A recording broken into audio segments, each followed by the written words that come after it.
Sugar Bowl day is at hand. Ole Miss is getting ready to head on over to the Superdome. Georgia just got shown on camera heading that direction. We're going to talk with Mike Huseman with some last minute stuff about the Sugar Bowl. This is the Locked On Ole Miss podcast.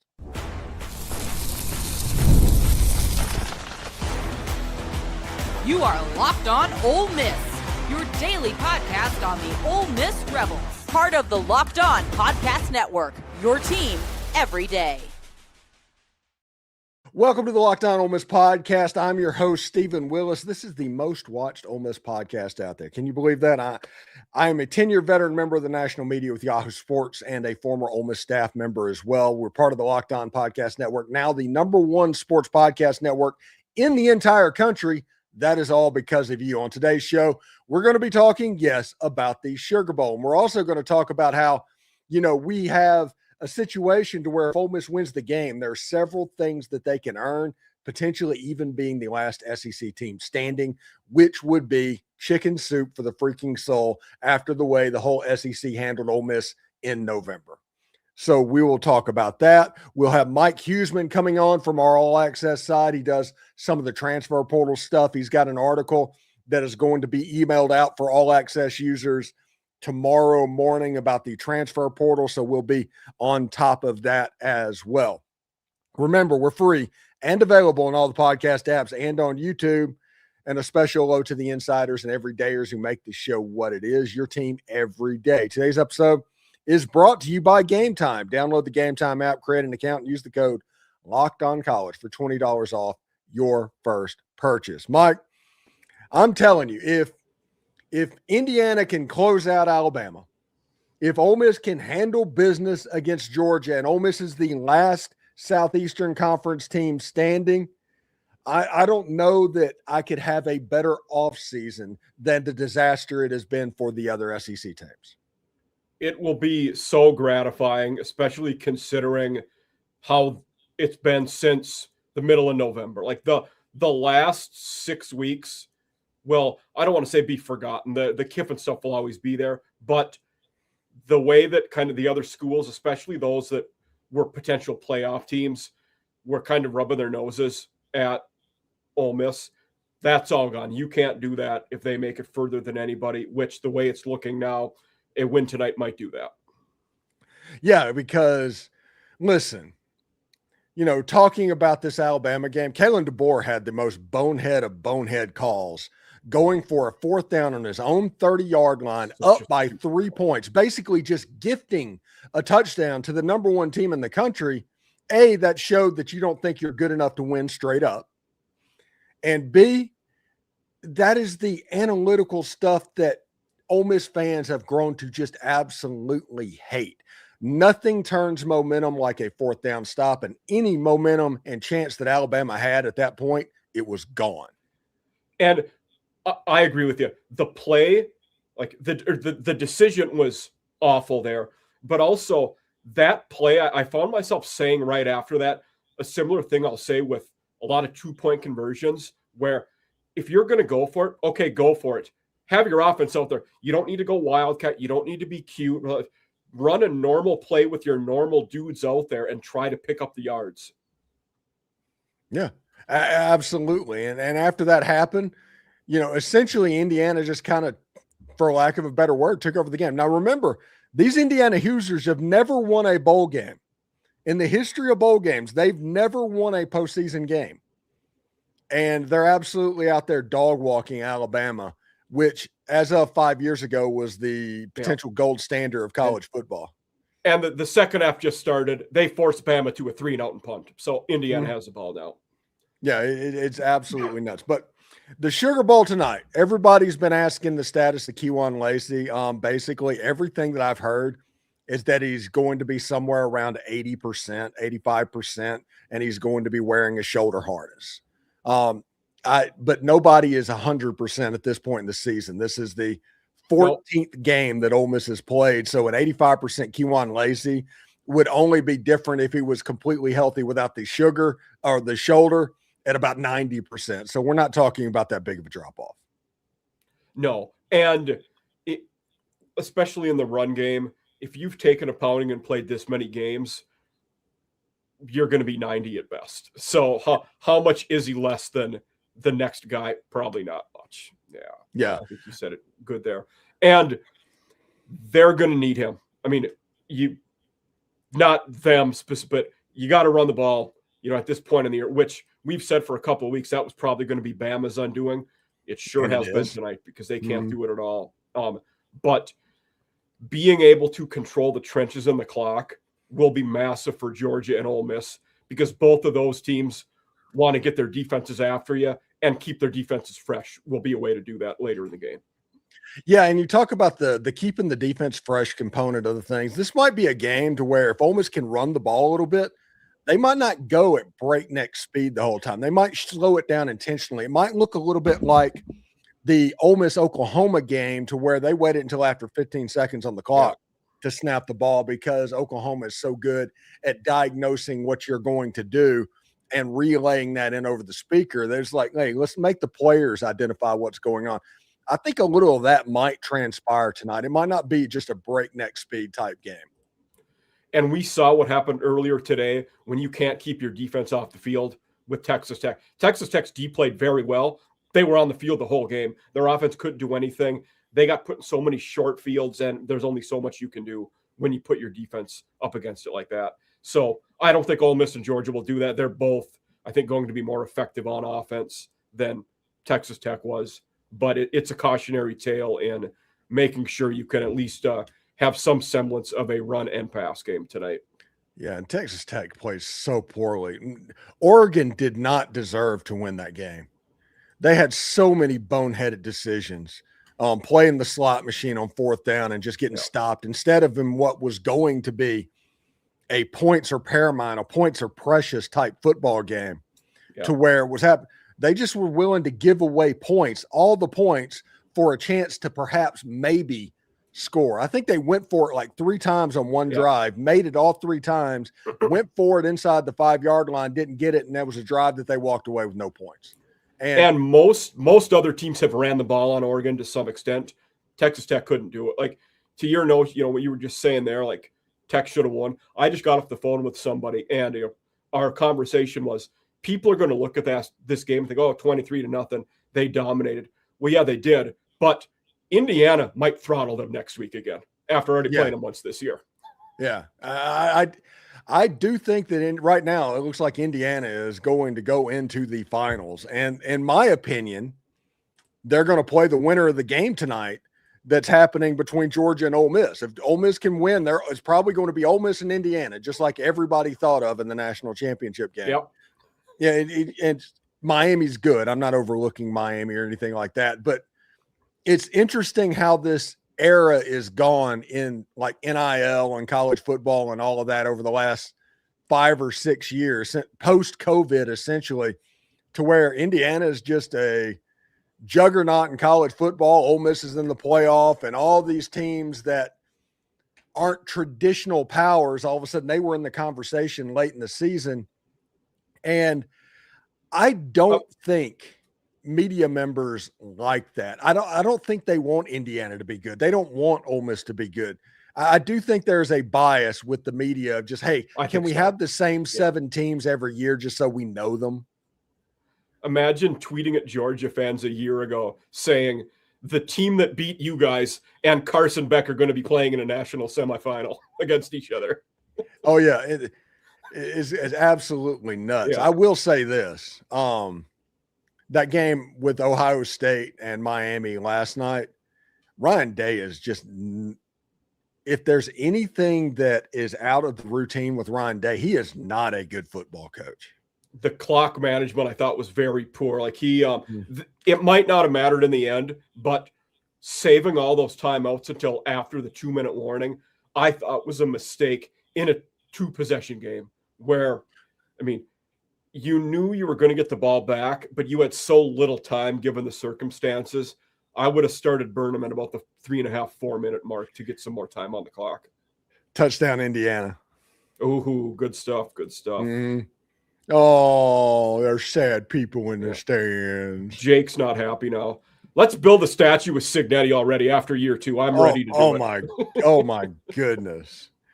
Oh my goodness. Not only they've never won a bowl game, they've never won a postseason game, and they're dog walking Alabama. Oh, yes. Yeah. Sign me all the way up for that. I am perfectly happy with that.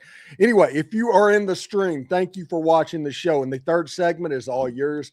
Put your comments in the comment section or in the chat below, and we will try to get to that. Please put where you're commenting from. We want to shout that out as well, but anybody that is watching will be very much appreciated. When we come back, we will talk more with Mike Huseman about tonight's Sugar Bowl. This is the Locked On Ole Miss podcast. You know, Fridays already feel different during the basketball season, and FanDuel is making them even better. Every Friday night before the games even tip off, FanDuel is giving fans a new way to kick off the weekend with NBA Happy Hour.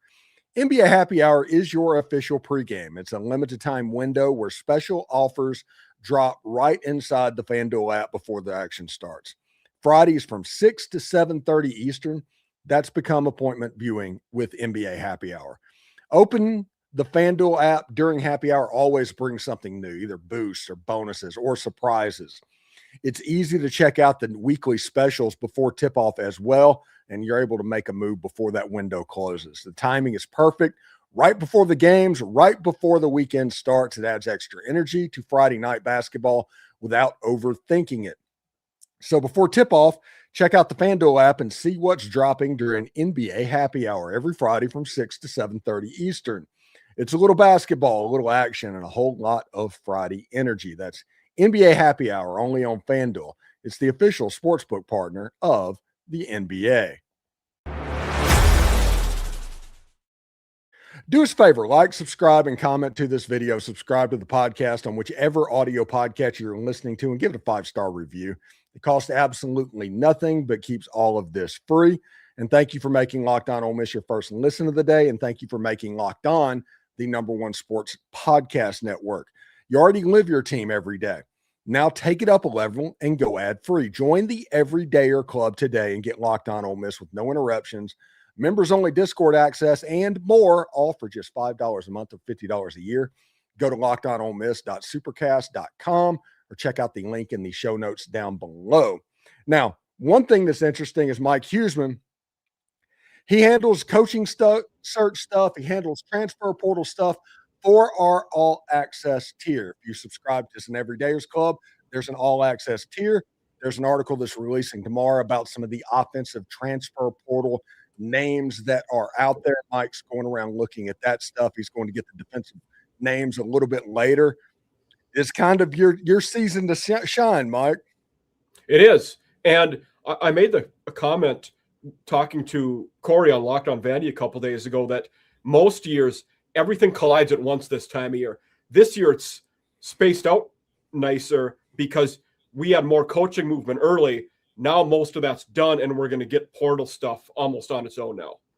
So it will be, Yeah, and the portal at Ole Miss, Ole Miss has an advantage when it comes to the transfer portal. I mean, I'll be honest. I mean, if you're not on the quarter system, Ole Miss has an advantage because Ole Miss, they don't even start spring classes. The spring semester doesn't start till the end of January, and the last day of drop ed is usually into the beginning of February, which means you do have a full month to do this. So that is a little bit of an advantage if you are willing to spend. All right, so Mike, in this Sugar Bowl that's going on, you have Georgia that's a little bit better at pass defense than they were the first time. You have Ole Miss, which is a lot better at run defense than they were the first time. I envision this game being a little bit more of a low-scoring type affair. I'm going with 27-21. Ole Miss is going to win the game and be the last SEC team standing. I'm even a little lower than you. I'm thinking 24-20. Ole Miss is what I'm leaning.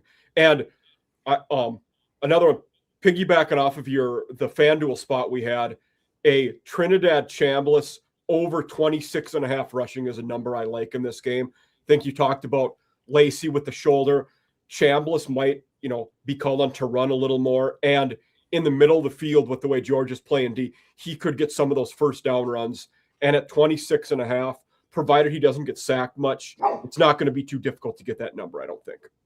Yeah, it should be pretty interesting to see how that goes. I like Keywan Lacey to score a touchdown because he is excellent inside the red zone, and that's what he does. He scores touchdowns. And the receiver that my eyes are going to be on is going to be Deshaun Stribling, even though he is going to get probably the attention of the best corner in the Georgia secondary.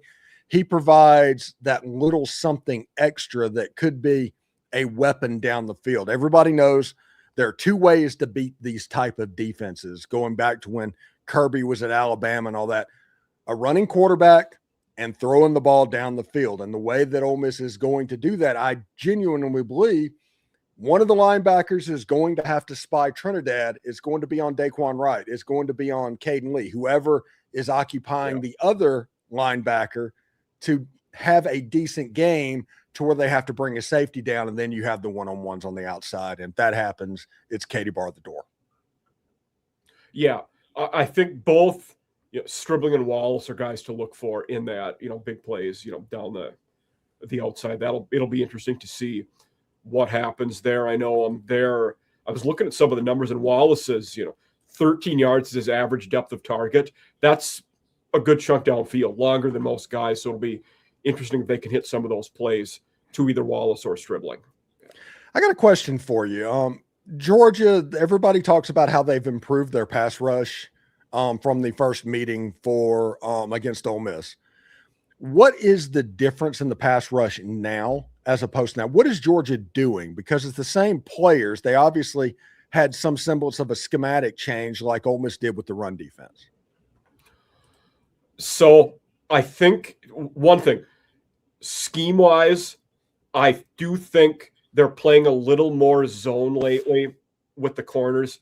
Maybe I'm wrong and that breakdown isn't as different as I perceive it to be. I think they're communicating with each other a lot better. We look at the real good Kirby teams where they won back-to-back titles. They were extremely good at communicating with each other. I think they're doing that way better now than they were earlier in the year, which makes sense if you have veteran guys that have played together a lot as you get more familiar with each other. And the first time Ole Miss played Georgia, it wasn't necessarily – everybody talks about the fourth quarter that Trinidad Chambliss had and why that was a problem. I don't think that quarter was anything because of anything the Georgia defense did. It was because Trinidad just kind of got in his own head about missing the pass. He spiked a wide open pass to Daquan Wright that would have went for 50 yards, and he couldn't quite get past that. The crowd got noise. It was his first road start in the SEC, all of that going on, and it just happened. In the Superdome, that's not going to be that way. I've seen reports today that it could be 65, 60% Ole Miss fans in the Superdome, a lot of people yelling for the red and blue. So you don't have to worry about noise or energy in a building so much like you did in Sanford Stadium. I'm not as worried about that fourth quarter manifesting again, if that makes sense. I think it's a point well taken. I'm not worried about the nerves on either team at this point in the season. And I would say that right now, I guess there's 6 teams remaining. I'm not worried about that for any of them. I think you get to this point in the year and you can handle yourself. The one team we'd say where your guys haven't played in games even close to this in Oregon, and Dante Moore looked good today, and Mendoza's doing it now for Indiana. So yeah, I'm so impressed with the way that Indiana is playing today. I mean, yeah, the word for what they're doing is called businesslike. This is the way that Nick Saban Alabama teams used to take care of teams. Yeah, and you put those teams away, and you just don't give them any sense of life. You get the breath out of them very quick. You don't give them a chance to get up, and you do that by not making mistakes yourself and staying focused the whole game. The good Kirby teams have done that. We've seen Ole Miss do that a lot over the last 2 years as well. I mean, that's what your good teams are doing. And I mean, the best example of Ole Miss doing that recently, they did that in the Egg Bowl. The second half of that game, they took care of it, and it was over pretty early. Yeah, pretty interesting to see. All right, when we come back, we will get your comments. It looks like Alabama just completed a big pass down the sidelines, but we'll get your comments. Remember, put where you're commenting from. We do want to shout that out as Ole Miss is getting ready to take on the Georgia Bulldogs in the Sugar Bowl. All of that coming up right after this. You know, there's nothing like college football seasons, tailgate, packed stadiums, and being right there in the middle of it all. The energy, the bands, the moments you remember forever. But actually getting tickets, well, that part used to be frustrating with long queues, logins, and prices that jump at checkout. That's why Game Time gives the advantage back to fans. It's the easiest way to unlock some amazing college football tickets and experiences in just a few taps. I opened up the Game Time app to look at some upcoming college football games for the Sugar Bowl, and I was surprised at how fast I was able to find some great seats at great prices. The app is incredibly easy to use. I went from browsing to buying tickets in just minutes. Take the guesswork out of buying college football tickets with Game Time. Download the Game Time app today, create an account, and use the code LOCKEDONCollege for $20 off your first purchase. Terms apply. That's code LOCKEDONCOLLEGE for $20 off. Download Game Time today.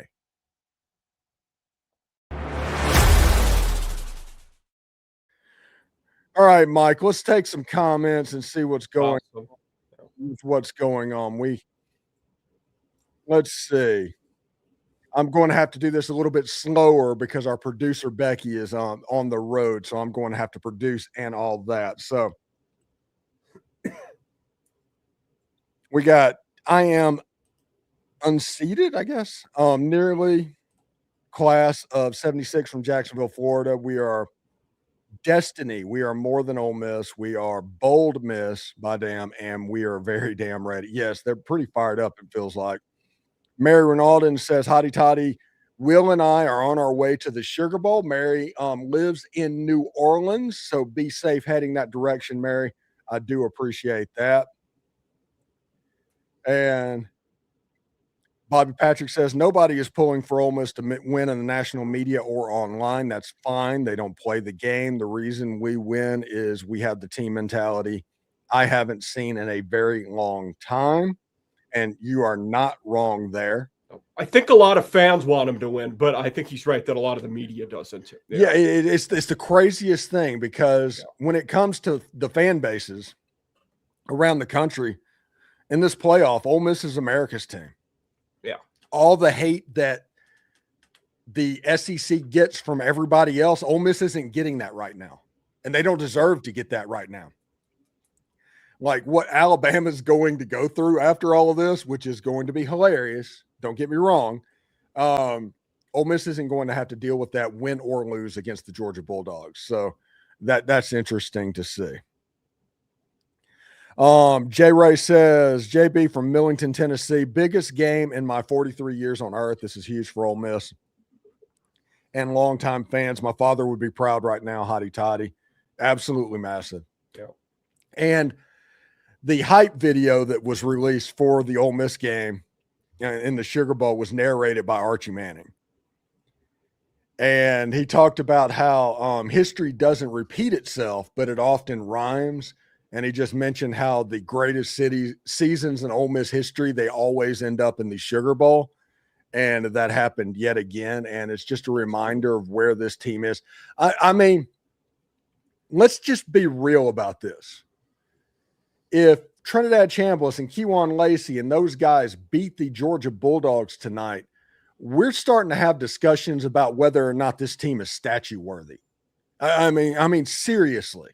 If you look at the last 60 years of Ole Miss football, this team is going to be immortal just with a simple win against the Georgia Bulldogs. And, Mike, this is something you might not be thinking about, and I guarantee you not, because you have that Marshall flag behind you.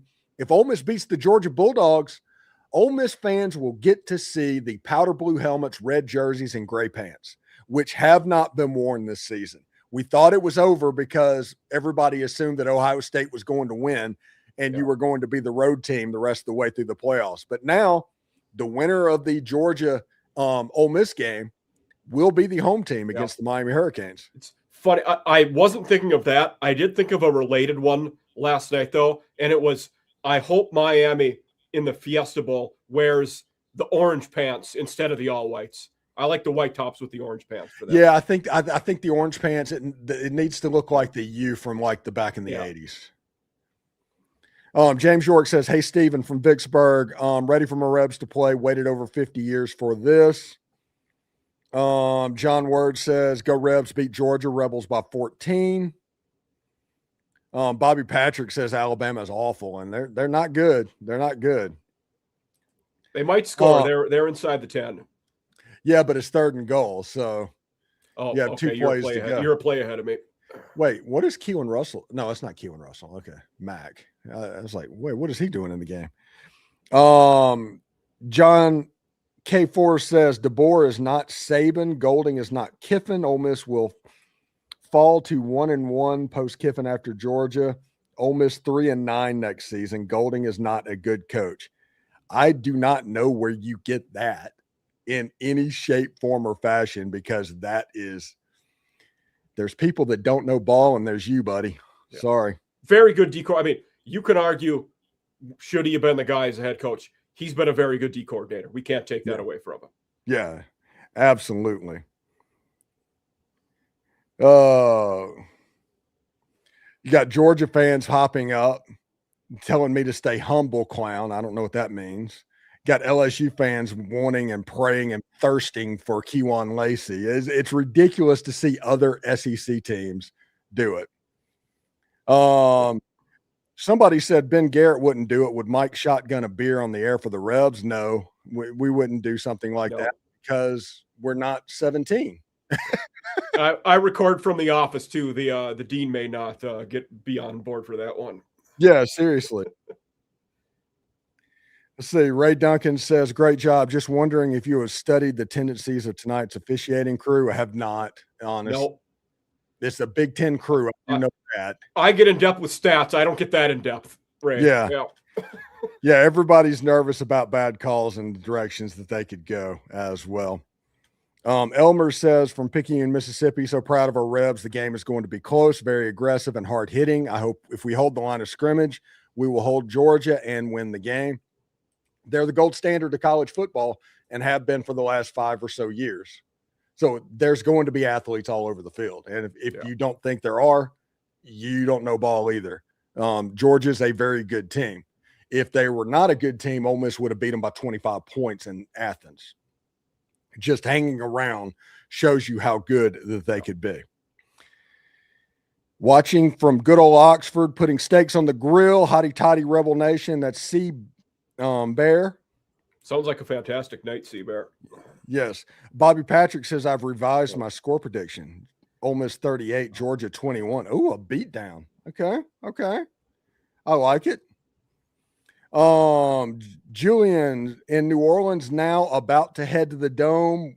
What interesting outcomes. Jay Ray is saying 35-17 Ole Miss.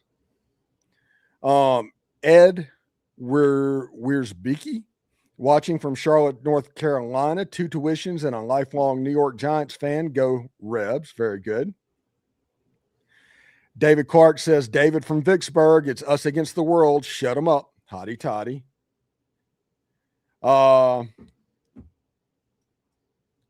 Let's see. Bobby Patrick says Indiana is legit. Yeah, yes. They certainly are. Yes. Yes, they are very good at what they do. Let's see. We've got Elijah Dawson saying Kewan Lacey gets 3 TDs tonight. If Kewan Lacey gets 3 TDs tonight, Ole Miss is going to win the game. Yes. I don't know that either team gets 3 TDs tonight. Like, that's how low scoring I think this could be. Yeah.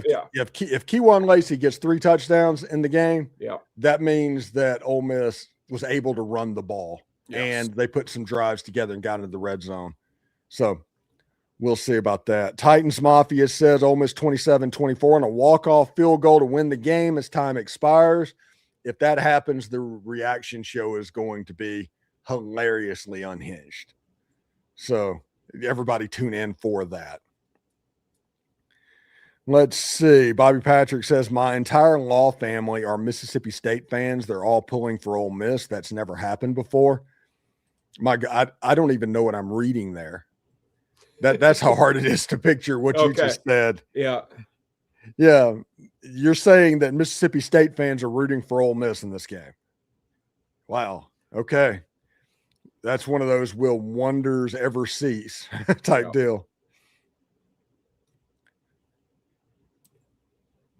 Oh, let's see. Somebody's saying a 10-3 team in the playoffs. It was just because of their name. They're talking about Alabama. I mean, seriously, no other 3-loss team would have probably made it in. Honestly, if we're going to be real about it. Bob Patrick, Georgia is a very good team, good personnel, great coaches. Ole Miss is a 60-minute game from taking down that giant and turning this season from a great special type season to an all-timer type season. That's what's on the table. It's already a great season. I would say, would you say it's already an all-timer by quarterfinals, or does it need that one more step? It needs that one. The Ole Miss needs to beat Georgia. It would be different if Ole Miss lost to Miami or somebody outside the conference. Since it's a conference game, getting beat twice by the same team, that might be a little bit hard to come back from for Ole Miss. So we'll see exactly how that goes. Anyway, we are going to get out of here. What do you got going on, Mike? I'm going to get some – I've been battling the flu cold, so I'm going to watch ball and eat some food and be lazy the rest of the night. Catch the end of this Indiana game, and then Rebs and Bulldogs later. Going to be fun. All right. See you later, man. Thank you for doing this. Yep. Take care, everybody. All right. Thanks again for making the Locked On Ole Miss podcast your most watched Ole Miss podcast out there. Make sure you subscribe and follow the show so you'll get all the latest episodes. We're on all the social channels. Hit us up there if you want to. And did Locked On Ole Miss make your Spotify Wrapped? Prove it on social media to the National Locked On Podcast Network account, and they will drop you the code for a month free for the Everydayer Club. So you can see what all the fuss is all about. You can see it for nothing and have a month-long free trial. For those of you on video, we're going to send you to the first ever 24/7 Locked On Podcast Network podcast YouTube channel. And if you're on audio, make sure you check out a second listen with Locked On College Football or Locked On SEC or even, heck, Locked On Vandy. The Sugar Bowl is here, the biggest game that I can remember Ole Miss playing, period. Enjoy it. Every minute, win or lose, enjoy the end zones, make memories, take mental pictures, do all of that stuff and enjoy what's going on because there's been a decent amount of time for Ole Miss fans to get there. Anyway, take care. We'll talk to you later. Hotty toddy.